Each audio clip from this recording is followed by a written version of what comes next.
Bonjour à toutes et à tous. C'est Cynthia Kezamaoro avec la vie dans la plénitude. Au jour d'aujourd'hui, je viens de vous envoyer le message La vie dans la plénitude assez tard et je vous présente toutes mes excuses à ceux qui me suivent déjà car le message La vie dans la plénitude, il arrive toujours à 7 heures du matin, heure de l'Afrique centrale. Mais aujourd'hui, ça n'a pas été possible dû à un imprévu. Mais encore, Dieu étant si bon et merveilleux, il vient de créer un moment pour que je puisse partager ce message qui me tient à cœur avec vous maintenant. Sinon, de par YouTube, de par Facebook, ce message est toujours là du lundi au vendredi et aussi sur mon réseau WhatsApp de la manière dont vous l'avez vu ou vous l'avez reçu, vous pouvez toujours demander à ceux qui vous l'ont envoyé. Vous pouvez toujours m'écrire ou bien vous abonner à mes groupes de WhatsApp ou encore sur YouTube et sur Facebook. Au jour d'aujourd'hui, le message que j'avais sur le cœur, c'est Il satisfait mon cœur. Jésus satisfait mon cœur et il satisfait votre cœur également. Jean chapitre 4, versets 7 à 14. Une femme de Samarie vint puiser de l'eau. Jésus lui dit, donne-moi à boire, car ses disciples, étaient allés à la ville pour acheter des vivres. La femme samaritaine lui dit, comment toi qui es juif, me demandes-tu à boire à moi qui suis une femme samaritaine? Les Juifs, en effet, n'ont pas de relation avec les Samaritains. Jésus lui répondit, si tu connaissais le don de Dieu et qui est celui qui te dit, donne-moi à boire, tu lui aurais toi-même demandé à boire et il t'aurait donné de l'eau vive. Seigneur, lui dit la femme, tu n'as rien pour puiser et le puits est profond. D'où aurais-tu donc cette eau vive? Es-tu plus grand que notre père Jacob qui nous a donné ce puits et qui en a bu lui-même ainsi que ses fils et ses troupeaux? Jésus lui répondit, quiconque boit de cette eau aura encore soif, mais celui qui boira de l'eau que je lui donnerai n'aura jamais soif, et l'eau que je lui donnerai deviendra en lui une source d'eau qui jaillira jusque dans la vie éternelle. Gloire à Dieu. La vie que Jésus nous donne, c'est-à-dire lui-même, puisqu'il s'est sacrifié pour nous, il est mort et il est ressuscité, assis à la droite du Père, afin que quiconque le reçoit eut la vie éternelle. C'est cette vie qui jaillit et on est satisfait. Notre vie devient complète. Nous sommes remplis de la plénitude de la vie de Dieu. Gloire à Dieu. Psaume 91, verset 16. Je le rassasierai de longs jours et je lui ferai voir mon salut. Nous avons la longévité en Jésus. Ne pense pas à toi qui écoutes que ta vie sera courte. Mais non, en Jésus, tu as la longévité. En Jésus, tu as la vie divine. En Jésus, tu as une santé divine. Romains, chapitre 14, verset 17.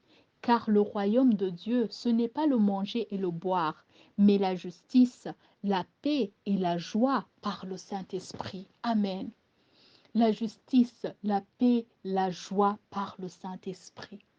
Imaginez-vous être rempli de la justice, de la paix, de la joie par le Saint-Esprit. Donc, c'est-à-dire, vous êtes tout le temps heureux, vous êtes tout le temps, vous vous sentez satisfait. Donc, Jésus vous suffit parce que vous sentez cette abondance de sa vie en vous. Votre cœur, il est rempli effectivement. Psaume 107, verset 9. Car il satisfait l'âme altérée, il a comblé de bien l'âme affamée. Amen.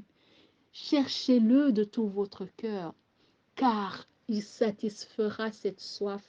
Il satisfera votre âme, votre cœur sera rempli et satisfait dans sa présence. Ésaïe 60, versets 19 à 22. Voici ce que nous promet Dieu.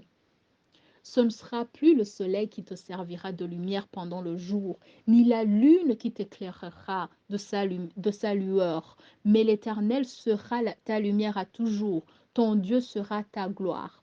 Ton soleil ne se couchera plus et ta lune ne s'obscurcira plus,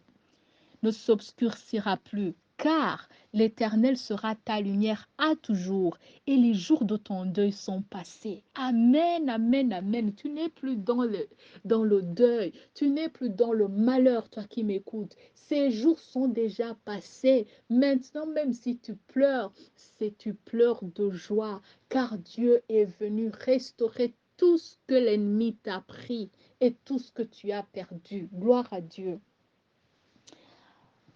Et donc, je continue. Il n'y aura plus que des justes parmi ton peuple. Ils posséderont à toujours le pays. C'est le rejeton que j'ai planté, l'œuvre de mes mains, pour servir à ma gloire. Écoutez le dernier verset 22 du même chapitre 60 dans Ésaïe. Le plus petit deviendra un millier et le moindre une nation puissante. Moi, l'Éternel, je hâterai ces choses en leur temps. Gloire à Dieu. Imaginez-vous, vous pensez peut-être que vous êtes un délaissé, que vous êtes un petit, certains même vous appellent de tous les maux. Mais non, Dieu vous voit différemment et il vient pour vous mettre sur un trône, pour que vous deveniez une nation. Une nation, c'est-à-dire que vous régniez avec Christ sur terre. Ça, c'est pour la gloire de Dieu. Et il dit, moi l'Éternel, je hâterai ces choses en leur temps. Il va le faire, c'est une promesse, c'est une certitude. La parole de Dieu n'est jamais vaine. Il accomplit ce à quoi il a promis. Il ne change pas, il est toujours le même. Aujourd'hui, hier et à jamais. C'est son amour, sa fidélité est pour toujours. Sa gloire se renouvelle de jour en jour. La façon dont vous êtes aujourd'hui, ce n'est pas celle que vous étiez hier. Si vous vous positionnez à recevoir les nouvelles merveilles de Dieu aujourd'hui, vous pouvez aller à cette place. Vous pouvez mouvoir, aller de gloire en gloire, de percée en percée, en recevant les désirs de vos cœurs, car c'est le plaisir du Père de nous offrir son royaume. Gloire à Dieu. Alors aujourd'hui, ma prière pour vous est dans Éphésiens chapitre 1, versets 15 à 23. C'est pourquoi moi aussi, ayant entendu parler de votre foi au Seigneur Jésus et de votre charité par tous les saints, je ne cesse de rendre grâce pour vous, faisant mention de vous dans mes prières, afin que le Dieu de notre Seigneur Jésus-Christ, le Père de gloire, vous donne un esprit de sagesse et de révélation dans sa connaissance et qu'il illumine les yeux de votre cœur pour que vous sachiez quelle est l'espérance qui s'attache à son appel, quelle est la richesse de la gloire de son héritage qu'il réserve aux saints, et quelle est envers nous qui croyons l'infinie grandeur de sa puissance se manifestant avec efficacité par la vertu de sa force. Il a déployé en Christ, en le ressuscitant des morts et en le faisant asseoir à sa droite dans les lieux célestes, au-dessus de toute domination, de toute autorité, de toute puissance, de toute dignité et de tout nom qui peut se nommer, non seulement dans le siècle présent, mais encore dans le siècle à venir. Il a tout mis sous ses pieds et il l'a donné pour chef suprême à l'Église, qui est son corps, la plénitude de celui qui remplit tout en tous. Jésus-Christ est notre plénitude. Jésus-Christ a été ressuscité d'entre les morts et il est assis à la droite du Père dans les lieux célestes, au-dessus de toute domination, de toute autorité, de toute puissance, de toute dignité et de tout nom qui peut se nommer, non seulement dans le siècle présent, mais encore dans le siècle à venir. Alléluia! Quelle merveille, quel prodige!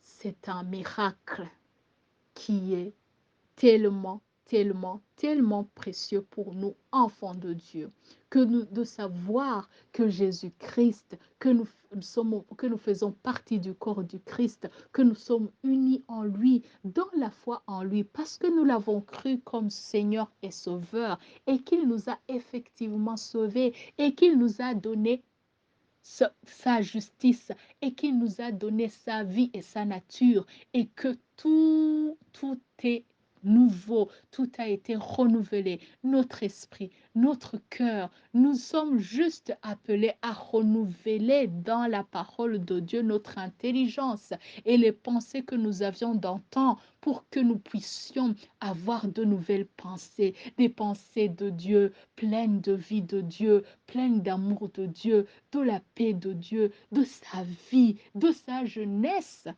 Dieu n'est pas vieux. Dieu est jeune car il est immortel. Dieu, il est pétillant de vie. Gloire à Dieu. Alors aujourd'hui, c'est ça ma prière pour vous, que vous soyez remplis de sa connaissance, que les yeux de votre cœur soient ouverts. Alléluia. C'était la vie dans la plénitude. Et avec aujourd'hui comme sujet, comme message, que votre cœur, qu'il satisfait mon cœur, qu'il satisfait nos cœurs. Jésus satisfait nos cœurs. Gloire à Dieu. On se retrouve demain. C'est à 7 heures que ces messages sont mis sur YouTube et sur Facebook et aussi qui sont partagés sur la chaîne WhatsApp, sur les groupes et les chaînes WhatsApp. Je vous souhaite la bienvenue encore une fois. Que Dieu vous bénisse abondamment. Soyez remplis de sa plénitude et qu'il satisfasse votre cœur en tout temps. Amen.